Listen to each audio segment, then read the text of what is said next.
Olá, paz do Senhor Jesus, eu sou o pastor Giovanni Coelho, está começando mais um programa, mais uma edição deste programa abençoado. E hoje, neste tema, nós vamos estar falando sobre como pode o culpado ser declarado justo.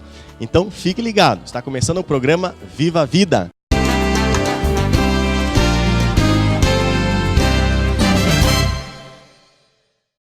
Para falarmos sobre este assunto, nós temos aqui hoje um convidado muito amado, presbítero Wesley da IEP-SED, mais uma vez conosco, queria recebê-lo. Presbítero, uma alegria tê-lo aqui, paz do Senhor. Glória a Deus, pastor, paz do Senhor, pastor Cláudio. Para mim é uma honra, gostaria de agradecer pelo convite, é Deus toda a glória, que o Senhor fale aqui conosco em nome de Jesus. Amém. Pastor Cláudio, mais um programa, paz do Senhor Jesus. Paz do Senhor, pastor, presbítero querido, o tema é muito gostoso, muito agradável, o Senhor vai nos abençoar e nós vamos falar das coisas do céu, em nome de Jesus. Amém. Que o Senhor nos dê graça aí, possamos ter um bate-papo aí legal e abençoado em nome de Jesus. Vamos orar? Senhor nosso Deus e Pai, nós louvamos o Teu nome nesta hora, Te bendizemos e engrandecemos ao Senhor por esta oportunidade de mais uma vez neste programa falarmos da Tua palavra. Sê conosco agora, conduza-nos, Senhor, e que todos quantos nos assistem agora, sejam por esta programação e pela exposição que faremos acerca deste tema, sejam elas agora abençoadas, ó Pai. Assim nós oramos, em nome de Jesus. Amém. Amém, queridos? Bom, como pode... Esse é o tema, né? Como pode o culpado ser declarado justo? Para nós usarmos aí um texto como base, eu peguei lá em Romanos, capítulo 5, versículo 1, diz assim: justificados, pois, mediante a fé, temos paz com Deus por meio de nosso Senhor Jesus Cristo, né? É o texto base aí para que a gente possa se conduzir aí no tema e na programação. É uma pergunta, como pode? Bom, presbítero Wesley, começar por você aqui. Me dá uma definição de justificação? Bom, pastor, justificação, na verdade, é ser declarado justo, né? Aquele que é declarado justo, logo ele é justificado. Então, a definição de justificação seria isso. E ela vem sobre as nossas vidas, ou melhor, ela houve a necessidade de vir sobre as nossas vidas a partir do momento em que Adão lá atrás caiu, né? E na queda de Adão, como a palavra do Senhor diz, todos nós caímos juntos e ficamos aí necessitados de uma justificação que nós jamais conseguiríamos e conseguiremos alcançar, a não ser pelo sangue de Jesus. Amém. Pastor Cláudio, antes de nós falarmos aí como pode o culpado ser declarado justo, é importante frisarmos que somos culpados, não é verdade? Há uma culpa, né? Há uma ofensa. Só há razão de se falar em justificação se falar de culpa antes. E a culpa é muito pior do que a gente pensa que é. Eu tenho me batido bastante nos últimos tempos nesse tema, porque a impressão que dá é que hoje, falar de pecado primeiro parece que ofende as pessoas. E ofende mesmo, porque ninguém gosta de... Ofende naturalmente, né? Porque é alguma coisa que você fala contra alguém, embora fale contra você mesmo, é quando você está conversando, a pessoa pode se sentir dessa maneira. Mas a impressão que dá é que hoje o pecado não ofende. O pecado hoje dá a impressão de ser algo natural. O pecado não é natural. O pecado é antinatural. Natural é a santidade que nós perdemos em Adão, etc., coisa e tal, e que nos vai ser restituída quando nós formos para a glória, etc., mas o tamanho da justificação, nós vamos falar isso aqui durante o programa, o que foi necessário, a morte de Jesus, o que ela significa. A morte de Jesus é um absurdo, é uma aberração, é o Filho de Deus que morreu. É uma coisa dantesca. E tudo isso porque o pecado exigiu que algo tão grande fosse feito. Então é sempre bom a gente não perder de vista a grosseria do pecado para depois nós louvarmos o Senhor pela justificação que Ele nos concedeu. Até mesmo porque, pastor, o senhor comentou que as pessoas não gostam muito de ouvir sobre a questão do pecado, ou de saberem, ou de ouvirem dizer que são pecadoras.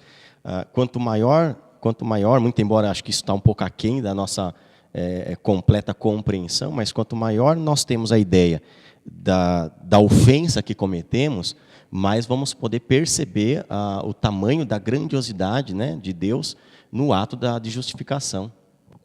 Hoje, eu digo o seguinte, hoje para nós, embora o pecado seja a pior coisa do universo, em todos os tempos, etc., mas hoje para nós, o fato de nós sabermos que nós somos pecadores tem um consolo, que é justamente a salvação.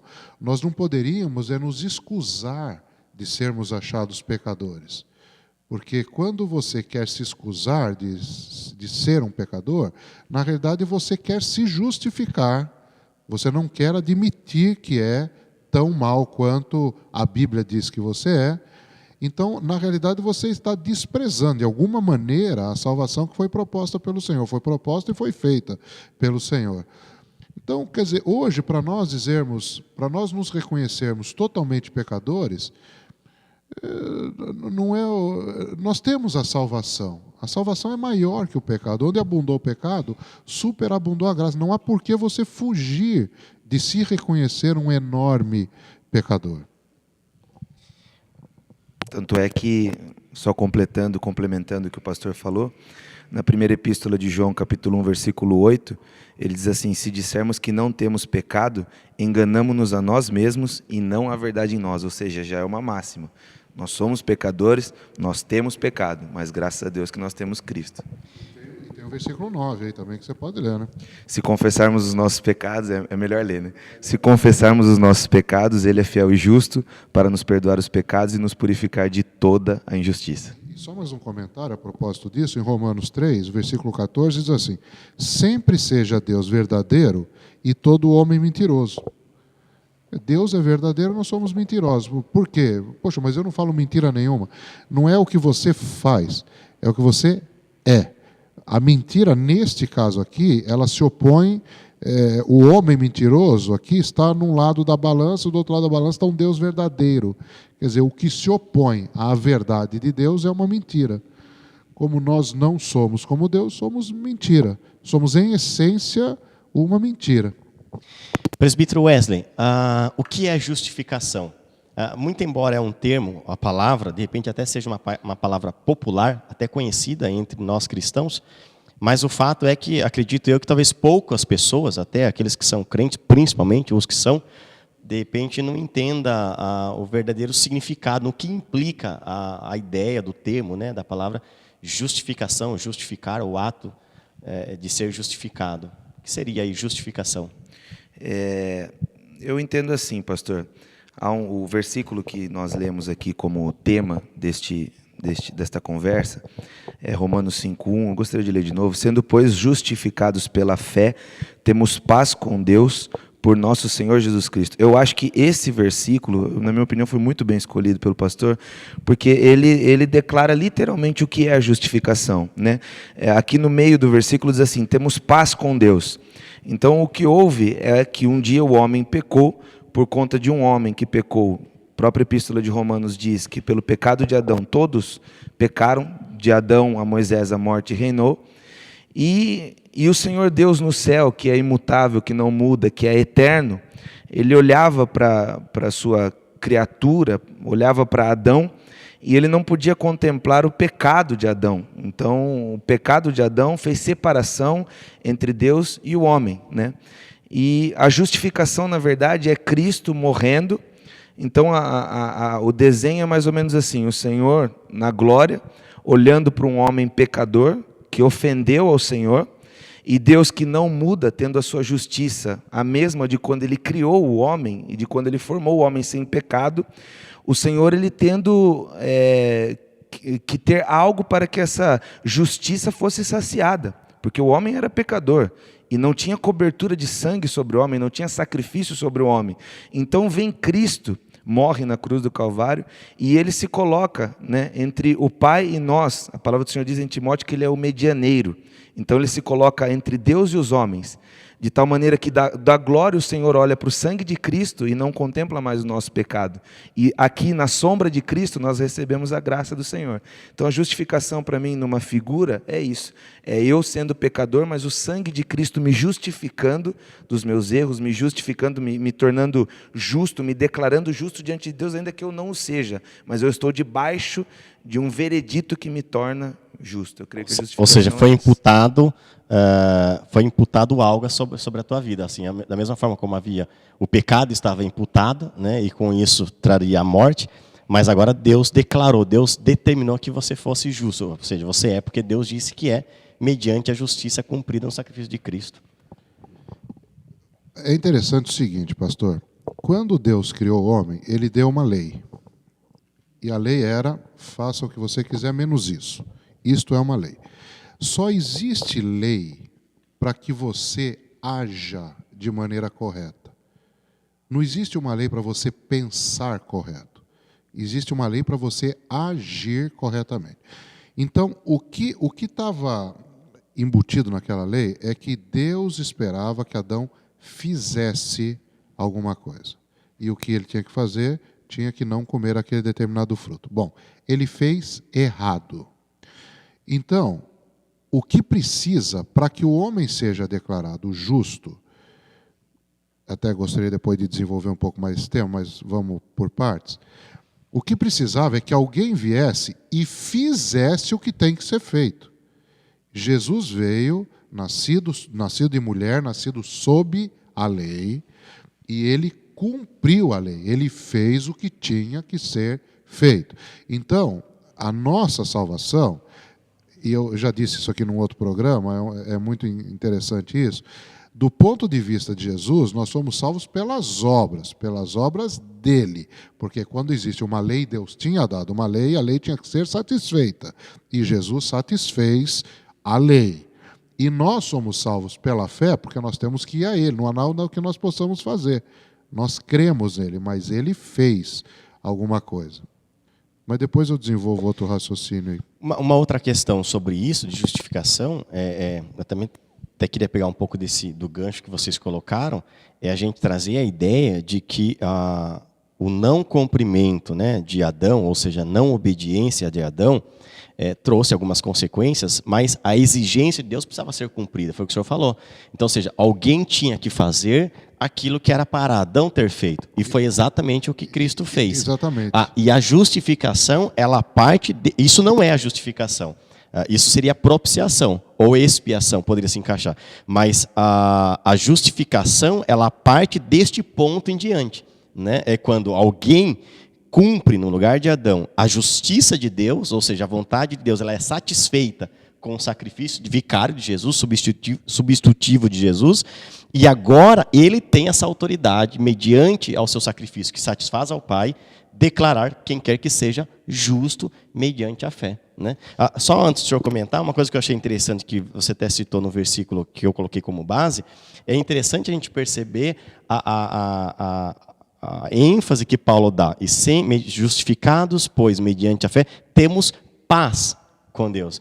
É interessante, mas ele não chega a comentar aqui que nós não tínhamos paz, mas a ênfase no texto demonstra claramente que era uma paz que antes não tínhamos, mas que agora, mediante a fé, após a justificação, nós alcançamos essa paz, porque a ira de Deus sobre nós estava, né? Que é o que está escrito em Romanos 1,18, porque do céu se manifesta a ira de Deus sobre toda impiedade e injustiça dos homens que detêm a verdade em injustiça.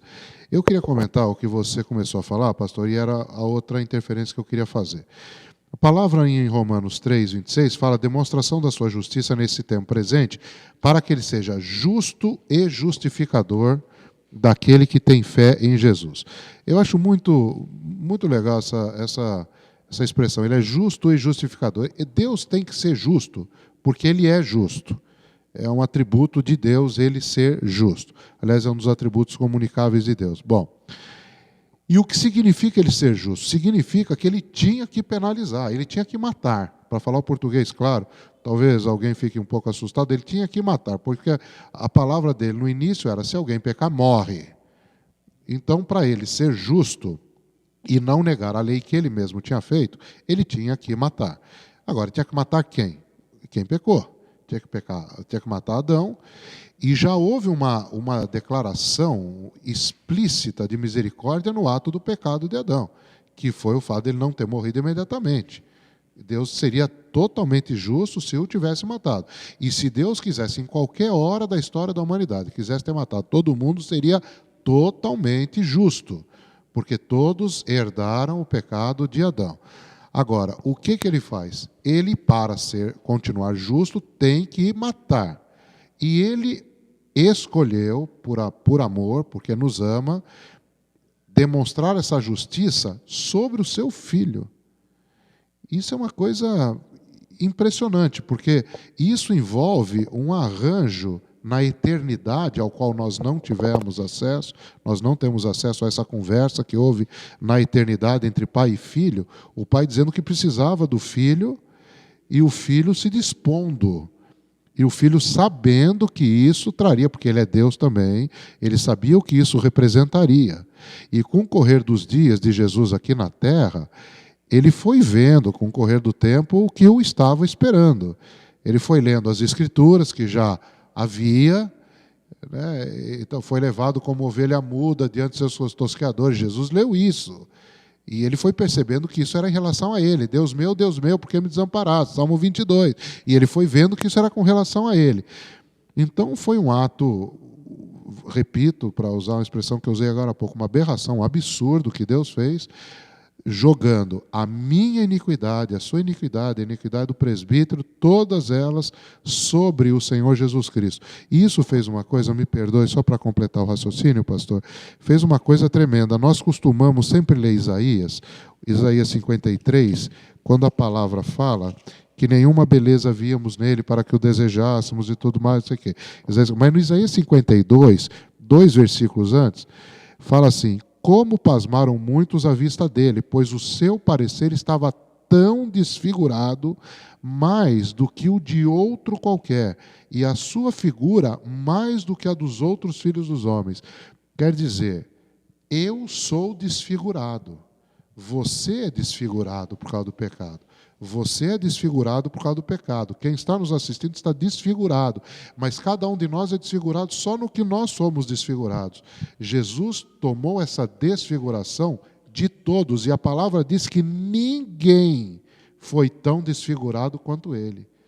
Uma outra coisa que é importante a gente considerar, queria até que você comentasse sobre isso, presbítero Wesley, até dentro daquilo que o senhor comentou, pastor, é que quando, depois de Adão ter pecado, ainda que Adão ou qualquer ser humano, posteriormente, pudesse querer, de alguma forma, partindo dele, para obter essa salvação, e de repente isso vai na contramão até dos que defendem as boas obras, enfim, né, por méritos a salvação, porque eu faço, porque eu aconteço, exatamente pelo fato de nós estarmos manchados pelo pecado, e considerando que o cordeiro ou que o sacrifício tinha que ser santo e imaculado, ainda que qualquer pessoa pudesse dizer, eu vou morrer para obter a salvação, o seu sacrifício não poderia ser aceito. Não é verdade? É importante a gente frisar, de repente, que só Cristo, na verdade, poderia executar, satisfazer a justiça de Deus. Exatamente, pastor.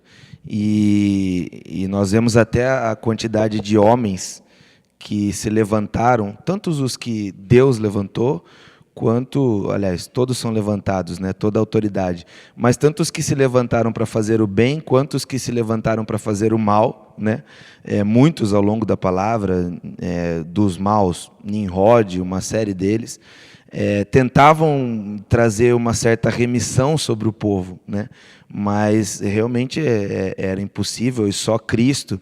E é muito interessante a palavra do Senhor quando ela descreve literalmente e exatamente o que se cumpriu no corpo dele. Em Hebreus fala que o véu era o corpo de Cristo, né? A palavra fala que a lei estava na cruz.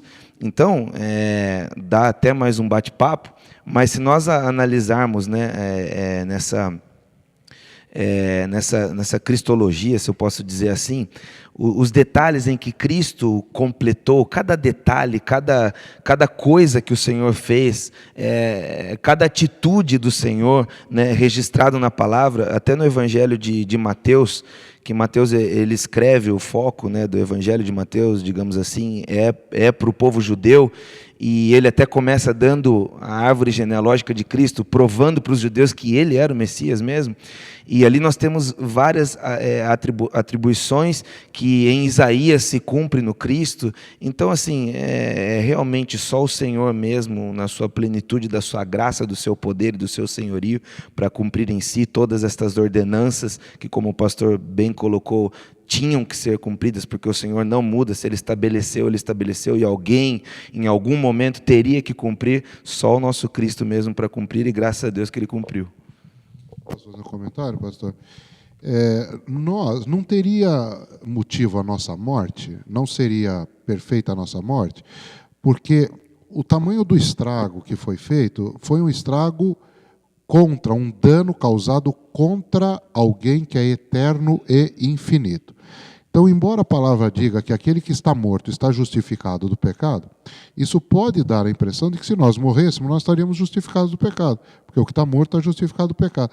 O problema é que nós ficaríamos mortos pagando eternamente essa pena, porque o ser contra quem nós pecamos é eterno e infinito. O que Jesus precisava ser ele precisava ser Deus como ele era e precisava ser homem como ele era. Por quê? Porque sendo homem, ele podia nos substituir. Ele não poderia nos substituir se ele não fosse homem. E o sacrifício dele foi aceito porque ele era Deus. Então, como ele era eterno, o sacrifício dele foi eterno. Então não foi Jesus Deus que fez uma coisa ou foi Jesus homem que fez outra.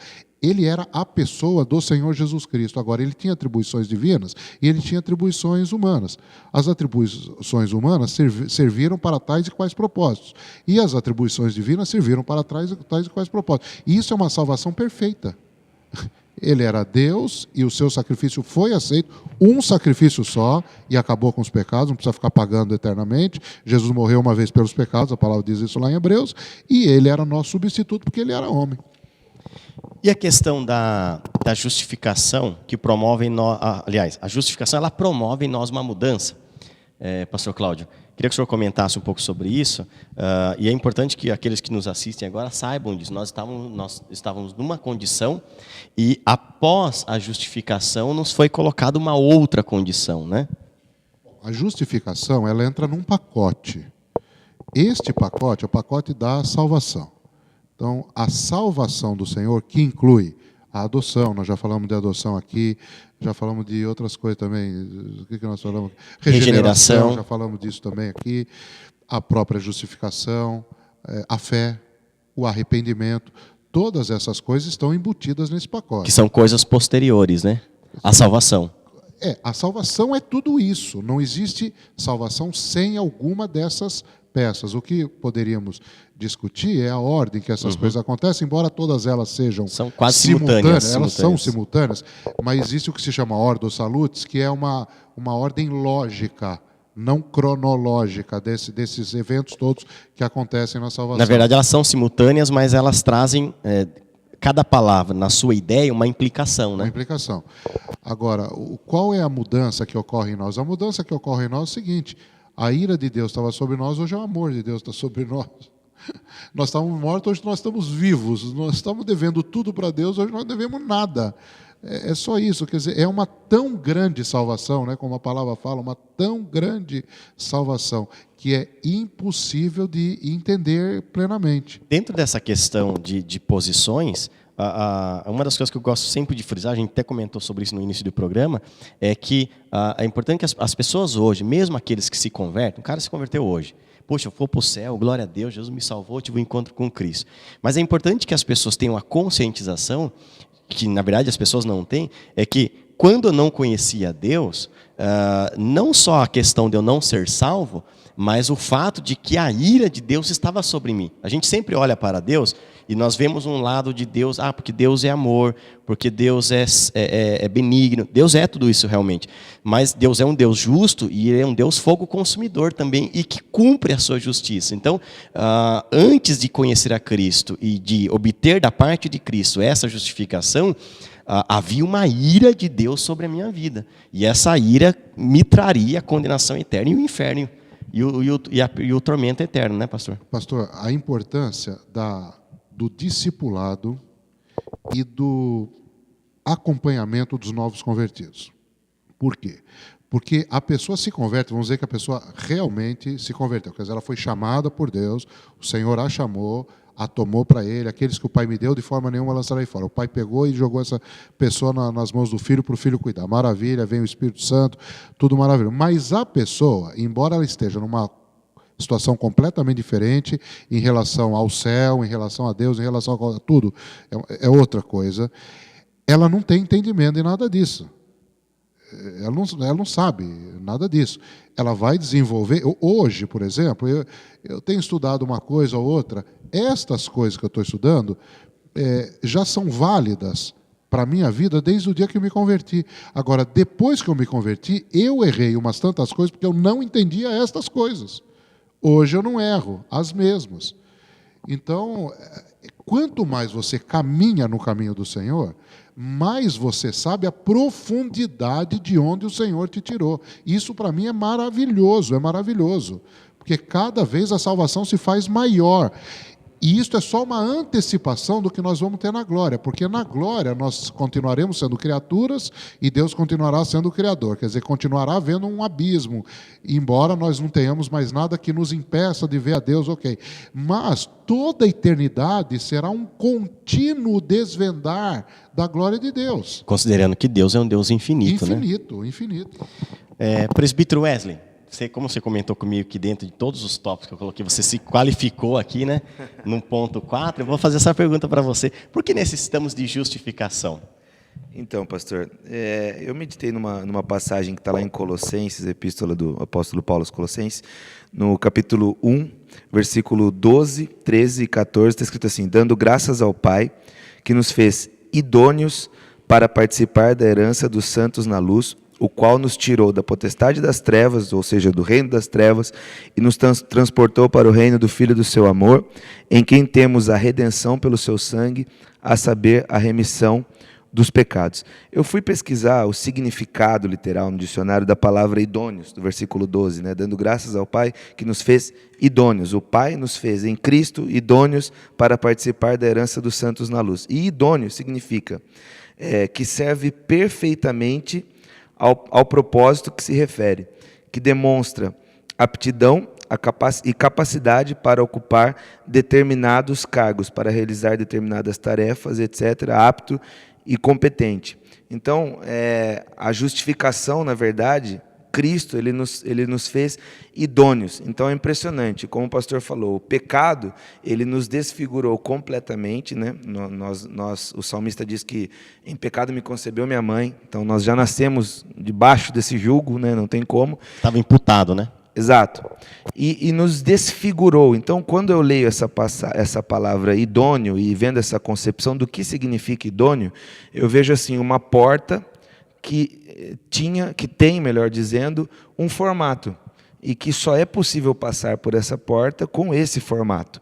Então, quando o pecado caiu sobre o homem, quando eu herdei o pecado do meu pai, que herdou do meu avô, e assim vai até chegar em Adão, esse pecado ele me deformou, de tal maneira que eu não conseguia mais entrar nessa porta, e não tinha ninguém que viesse me achatar de uma maneira que eu conseguisse entrar. Então vem Cristo, ele me refaz. Pela justificação de Cristo, eu sou feito idôneo. Então, pela graça, por meio do sangue de Jesus, eu sou moldado de novo, pelo sangue de Cristo. E aí eu sou idôneo. Então, eu consigo me encaixar naquilo que um dia era para eu ter me encaixado, mas pelo pecado de uma pessoa, eu fui desfigurado. Então, literalmente, né? Desce a casa do oleiro. Às vezes nós escutamos isso tantas vezes. Esse versículo é um versículo que cabe a isso. a nós descermos à casa do oleiro, para que ele nos moa e nos faça um vaso idôneo, porque nós não nascemos vasos idôneos. E dentro da concepção de vaso, considerando que Paulo fala a Timóteo, antes nós éramos vasos de desonra, né? Ou seja, Cristo agora nos torna vasos de honra, dignos, dentro da concepção do obrar de Cristo, nos tornam dignos de poder herdar aos céus e sermos participantes de tudo quanto Deus já havia proposto para nós. Né? Exatamente, até essa palavra é utilizada até em algumas passagens, e essa palavra, o digno, o pastor Cláudio gosta muito de usar essa palavra, digno, né? Dignou-se. E é uma palavra muito forte mesmo, né? Mas assim, a herança de Cristo na cruz me tornou digno de herdar a vida eterna. Glórias a Deus por isso.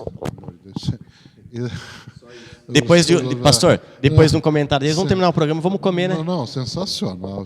Eu quero fazer um comentário. Eu achei interessante você falar isso, pelo seguinte, presbítero, eu falo a mesma coisa, eu costumo falar a mesma coisa, porque a palavra diz que Jesus é a porta, e que ninguém entra, se alguém entra por outro lugar, é ladrão e salteador. Eu sempre imagino a mesma porta que você imagina, eu imagino, e a porta é Cristo. Então, a porta do céu, para mim, ela não tem um formato dessas portas que a gente costuma abrir. A porta do céu tem o formato de um homem. E nós vamos ter que entrar por esse, vai ter que ter o mesmo formato de Cristo, que nem aqueles joguinhos de criança, que é uma casinha com um telhadinho vazado, que tem um quadradinho, uma bolinha, um triângulozinho. E tem uma bolinha, um quadradinho, um triângulo. E a criança tem que acertar a bolinha na bolinha. E faz uma festa, os pais fazem uma festa. Né? Mal sabemos nós que desde criança o Senhor já está nos ensinando. O Senhor está nos ensinando, aquilo é figura. No céu. Você vai ter que ter esse formato. Né? E a palavra diz que o Senhor nos fez para nós sermos conformes à imagem do seu Filho. Quer dizer, exatamente, essa figura para mim é perfeitamente válida. E um outro comentário, só me permita, pastor, que ele falou sobre o propósito. Como é que você definiu aí o idôneo? Fala aí de novo. É o dicionário, tá, pastor? O dicionário, fala aí. Que serve perfeitamente ao propósito que se refere. Maravilha, é isso que eu queria ouvir. Há um propósito em nós sermos pessoas. Desde a eternidade. Desde a eternidade. E nós morrermos não é o propósito. O propósito é nós vivermos, quer dizer, a justificação nos traz para aquilo que nós nunca deveríamos ter deixado de ser. É exatamente ao que Paulo fala em Romanos, considerando, a gente até discutiu sobre essa questão, de Cristo ser o segundo Adão, ou seja, ele nos leva, em Cristo nós voltamos exatamente no ponto onde caímos. Né? Ou seja, voltamos para a linha ou para o caminho do qual nós nunca deveríamos ter saído na presença de Deus. Onde Adão pecou e nos tirou, né, e a partir dele o pecado foi imputado a nós, nós saímos daquele caminho que Deus havia proposto desde a da eternidade, Cristo nos traz de volta. E ele conquistou para nós, pastor, olha que coisa maravilhosa. Jesus é Deus, então ele tem a glória de Deus. Destituiu-se da glória e tudo mais. Só que ele não era homem antes, ele era só Deus. Quando ele encarnou, ele viveu como um homem, ele morreu como um homem, sofreu todas as agruras que um homem sofre e padeceu por todos. O que acontece? Quando ele ressuscitou, ele ganhou, ele foi glorificado, não apenas na deidade dele, mas ele foi glorificado por causa da humanidade dele. Quer dizer, nós um dia vamos também, a semelhança dele, ter um corpo e vamos para a glória num corpo. E ele tem um corpo. Quer dizer, ele conquistou para nós, sendo um homem, a glória que ele vai dividir conosco. Meu Deus do céu, o que mais nós queremos para vivermos para Cristo? Ele venceu na cruz, ele venceu a cruz, ele venceu o sepulcro e recebeu a glória. Só que agora ele é Deus homem. E nós vamos para a glória como homens e vamos receber a glória que ele recebeu.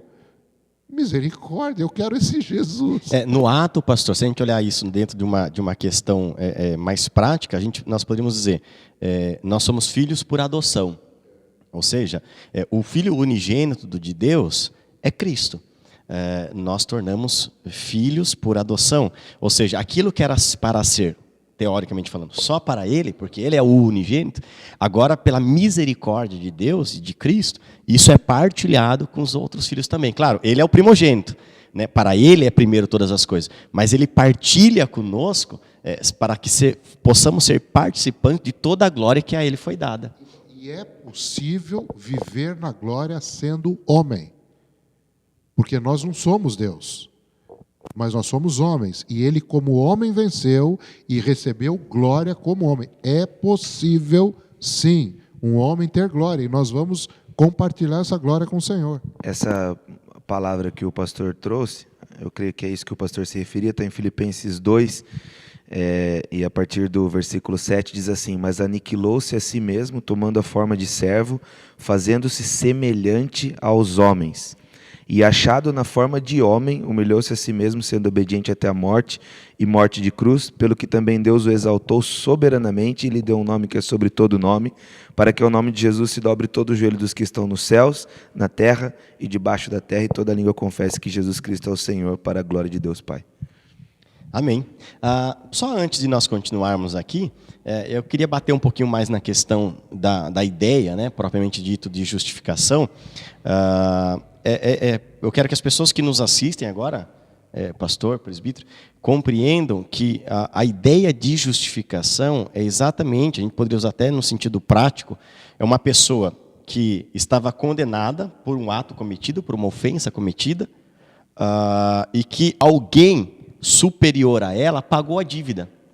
Né? E pagando essa dívida, muito embora essa pessoa seja culpada, e ela tenha sido a responsável pela ofensa cometida, ninguém mais pode acusá-la, né? Porque alguém pagou a dívida, tomou aquela dívida para si e declarou ela justa. Então ela é justa não pelas suas obras, mas porque alguém superior que pagou a sua dívida declarou que ela era justa. É a mesma coisa, talvez, pastor, de repente o senhor possa até falar um pouco mais sobre isso, de repente até melhor do que eu estou colocando aqui, mas é como se o senhor devesse um dinheiro para mim. O senhor lembra daquela dívida? Eu estou usando aqui como... Não lembro dessa. Não lembra? Então depois a gente conversa. Mas é como se o senhor tivesse uma dívida comigo e eu pagasse essa dívida, propiciasse ao senhor pagar essa dívida e declarasse diante de todos: ninguém pode mais acusá-lo da dívida, porque a dívida dele eu já paguei. Então a dívida quem tem é o senhor, quem deve ao senhor, a ofensa cometida foi o senhor, mas uma vez paga, ou aquele que pagou essa dívida, ou que propiciou o senhor pagar essa dívida, não pode, ou declara que você não pode mais ser julgado, ou condenado, ou até acusado por causa dessa dívida. Eu quero justamente comentar isto que você falou, porque essa justiça é possível para nós. Então, eu devo para você alguma coisa, mas o presbítero Wesley vai e paga, você não pode mais imputar. É possível nós fazermos isso. Só que, olha só que interessante, eu tenho pensado nisso ultimamente. Esta forma de agir entre nós, seres humanos, ela é limitada. Se eu matar uma pessoa e alguém quiser ir para a cadeia no meu lugar, não pode. Quer dizer, este negócio entre nós, de um saldar a dívida do outro, vai até um determinado ponto. Eu não sou advogado, não sei até que ponto vai. Mas, de um determinado ponto para frente, a pessoa que cometeu o crime, ela tem que pagar. Não é mais passível dela ser substituída no seu pagamento. Nós cometemos um crime contra Deus. E Ele pagou a dívida com seu Filho para nós sermos declarados justos. E nisso a gente pode ver o tamanho do amor de Deus, né? Porque, muito embora sendo ofendido, mas Deus poderia ter nos condenado. E falar: não vou dar chance nenhuma, vou matar todo mundo, vou condenar todo mundo.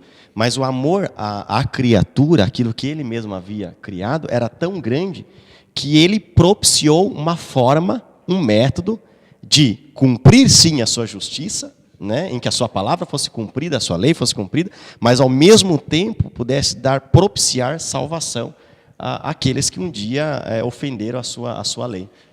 Nessa questão, inclusive, de ofensa a Deus, eu vejo que quando o Senhor alerta para que nós não julguemos as pessoas, eu acho que é um pouco disso. Nós nos intrometemos numa briga que não é nossa. Então, nós olhamos determinado irmão e falamos assim, por exemplo, vou dar um exemplo aqui. O que aconteceu lá na parada gay, que o pessoal expôs aquela mulher numa cruz, tudo mais, tal. Então, assim, as pessoas tomaram aquilo como uma ofensa terrível, que se tivesse algum cristão lá, né, pensando desse jeito, eu sei lá o que ele ia fazer. Mas assim, o que nós temos que lembrar é que aquilo ofendeu a Deus, né? Os pecados, eles não nos ofendem, até porque nós também pecamos. Então quem sou eu para falar do teu pecado, sendo que eu pego o que o Senhor fala, peco, é o que o Senhor fala, né? Você olha para o irmão e não vê a trave que está diante dos teus olhos. Então, eu acho que é uma questão, isso do não julgar, é exatamente isso. É o Senhor dizendo assim, viu, o problema é comigo, o erro é comigo, e eu já paguei. Então, não julgue, porque você não pode falar. Porque antes de entristecer A, B ou C, me entristece. Todos os pecados não atingem o pastor atingem a Deus, né? Então acho que a dificuldade do ser humano é essa, de entender isso, que está ferindo a Deus e não a nós, né? Contra ti somente pequei. Não era contra Deus que ele tinha pecado visivelmente, mas foi isso que ele reconheceu. Até mesmo porque, entrando nessa, colocando isso em questão, ninguém mais vai para o inferno, seja um pecado, ao nosso ver, né, numa atitude como essa, que ofende a imagem de Deus ou todo o princípio da palavra, é importante considerarmos que até por este pecado cometido, Cristo já morreu. E o que vai levar, de repente, até as pessoas que fizeram isso ao inferno ou à condenação eterna, não vai ser este ato, e sim pelo fato de rejeitar a redenção de Cristo Jesus.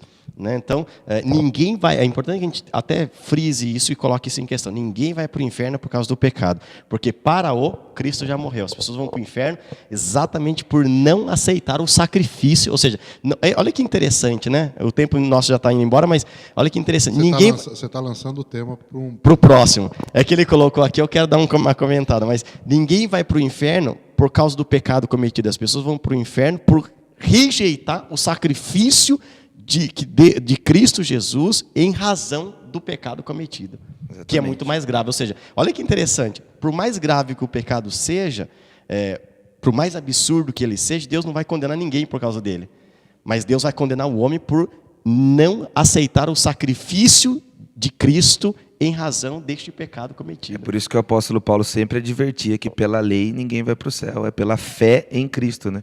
E isso que você falou, você pode completar. Não, só para colocar acerca do tópico que foi central, que nós caímos nisso, né? Eu acho muito interessante Colossenses 2,14, que ilustra desse jeito mesmo. Havendo riscado a cédula que era contra nós nas suas ordenanças, a qual de alguma maneira nos era contrária, e a tirou do meio de nós, cravando-a na cruz. Então, literalmente, tinha uma cédula, tinha um papel, tinha uma nota promissória, tinha algo lá que eu ia ter que pagar e que eu não ia conseguir pagar. E aí Jesus pega, ainda o texto continua dizendo que ele despojou todas as potestades. Então ele vai dizendo assim, credores dessa dívida, saiam daí porque eu estou pagando, cravou na cruz e está quitada a dívida dele. Ponto final, né? Ponto final. Sobre o que você falou, pastor, está escrito lá em Hebreus 10, os versículos 28 e 29, fala assim, quebrantando alguém a lei de Moisés, morre sem misericórdia pela palavra de 2 ou 3 testemunhas. Aí o 29 diz assim, de quanto maior castigo, cuidais vós, será julgado merecedor aquele que pisar o Filho de Deus e tiver por profano o sangue do testamento com que foi santificado e fizer agravo ao Espírito da graça. Jesus morreu pelos pecados. Hoje é muito pior alguém ir para o inferno, porque não é por causa de pecado, é porque pisou o Filho de Deus. Eu não saberia definir pisar o Filho de Deus, também não quero definir.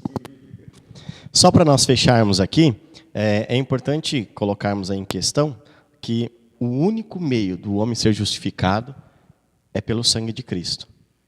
Correto? Correto. O sacrifício de Cristo. Correto. Então, Buda, Maomé, né, sem querer ofender quem de repente possa estar nos assistindo, mas não é Buda, não é Maomé, ou qualquer nome que possa ter se nomeado, é só Cristo, né, presbítero? Exatamente. Justamente por aquilo que nós acho que até esbarramos nesse tópico, né, passando pelos outros anteriores aí, mas é exatamente pela expiação que se fazia necessária. Há um versículo, não vou me lembrar agora, acho que talvez o pastor Cláudio se lembre, se eu não me engano, em Hebreus, que diz acerca do pecado, entre aspas, assim, comemorar aniversário, né, pastor? Isso, porque a consumação de um ato de sacrifício, de um novilho, tal, era a certificação de que um outro pecado haveria de acontecer. Então tinha que ser Cristo, porque ele tinha que cumprir todas as exigências daquilo que o Pai colocou para alguém que fosse remidor de toda a terra, né? Lembrando que ele morreu pelos pecados que já aconteceram e pelos que ainda vão acontecer. O texto a que ele se referiu é Hebreus 10:3. Nesse sacrifício, o sacrifício do Velho Testamento, cada ano se faz comemoração dos pecados. Sempre lembrando, você tem que acabar o programa, sempre lembrando que esses sacrifícios remetiam ao sacrifício de Cristo. Então o Senhor aceitava esse sacrifício como um cartão de crédito. O cartão de crédito é aquilo que você passa, você não paga, mas recebe, é um compromisso de pagamento futuro. Não riscava a cédula, né? Não Somente riscava a saldava cédula, uma dívida. Mas a promessa era firme. A promessa era firme. Amém. Presbítero Wesley, obrigado pela tua participação. Estamos chegando ao final do programa. Uma alegria imensa ter tido o irmão conosco aqui. Glória a Deus, pastor. Para mim é uma honra, a Deus, toda a honra, toda a glória, todo o louvor, em nome de Jesus. Amém. Pastor, pega na minha mão aqui. Deus abençoe. Paz do Senhor mais uma vez. Fala aí, pastor. Tchau para mim. Para a gente encerrar. Tchau para você. Amém. Glória a Deus. É meu amigão aqui, graças a Deus. Então, que Deus te abençoe. Espero que você tenha gostado desse programa, deste tema, justificação em Cristo. Nós somos justificados diante de Deus e podemos gozar de um tempo pacífico, né? De gozarmos da paz, a paz que só Cristo tem para dar. Amém? Só lembrando que nós temos agora o nosso site, meu amado. Entra lá. Entra no nosso site, curte, tem muita coisa legal ali. Nós temos os nossos vídeos do programa, nós temos os nossos 5 minutos com algumas fotos dos bastidores e está muito legal o nosso site. O nosso site é vivavidaprograma.wix.com/vivavida. É só você entrar lá, clicar no link e nós temos muita coisa legal e com certeza Deus vai te abençoar por aquilo que o Senhor nos tem dado. Amém? Então, fica com Deus, até a próxima. Programa Viva a Vida, Igreja Evangélica de Pinheiros. Pregamos a Cristo, poder de Deus e sabedoria de Deus.